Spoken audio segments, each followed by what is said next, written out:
Heidi Rogers here with your 3-Minute Parenting Playbook. I'm going to go fast today, you guys. There's a lot to jam into this. So what we're talking about today, power struggles, self-esteem, listening, and how to get all that happening. Okay, when parents come to me and say, why do I have power struggles? Why does my kid have low self-esteem? It comes down to this, and this is called the buckets.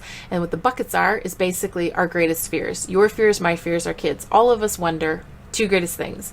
Am I enough and am I lovable? Am I skinny enough, smart enough, fast enough, rich enough, a good enough mom, a good enough student, blah, blah, blah.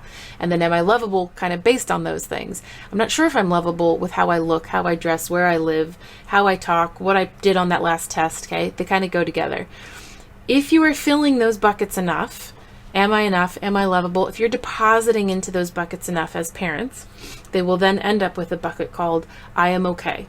Or I'm empowered in my life. I feel good about myself. Why do I feel good about myself? Because you've communicated to me that I'm enough and I'm lovable. And if those two buckets are filled, I then have I am okay that's filled. And so an I am okay, just as I am, that means I have good self-esteem and high levels of confidence. Most parents, however, fill these buckets through verbal cuddles. You're awesome, you're amazing, you're so pretty, you're so whatever, which is great. Don't stop doing that. But the better way to fill those buckets is through three things. 1, choice. 2, autonomy, and 3, connection.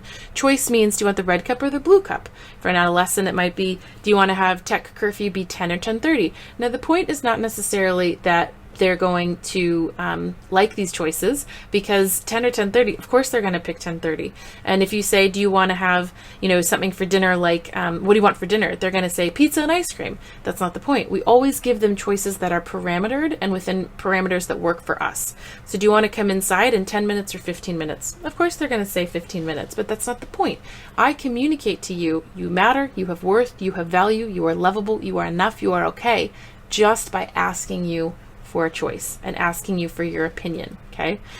Powerful, especially for strong-willed kids. Choice can be a game changer, and it can be arbitrary. Do you want to brush your teeth in this bathroom or that bathroom? Do you want to wear this shirt or this shirt? Giving choices constantly can really, really help the power struggles and the battles all the time. Because why? Kids have power struggles when they're not given enough power, but giving them choice is giving them power. So when you do that enough, it stops the power struggles or minimizes them a lot.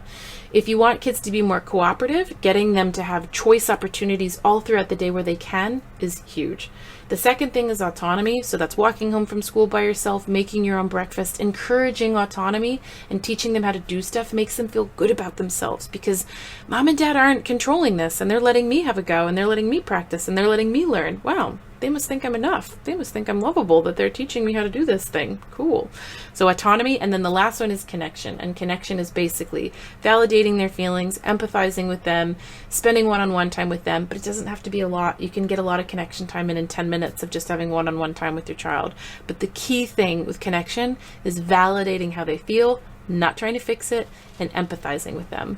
I ran through that to try to get it close to 3 minutes. I hope that was helpful. That is called the buckets, as I refer to it, or our greatest fears, and that I hope was helpful. There's a resource that goes with this if you want to click below to download it. See you next time.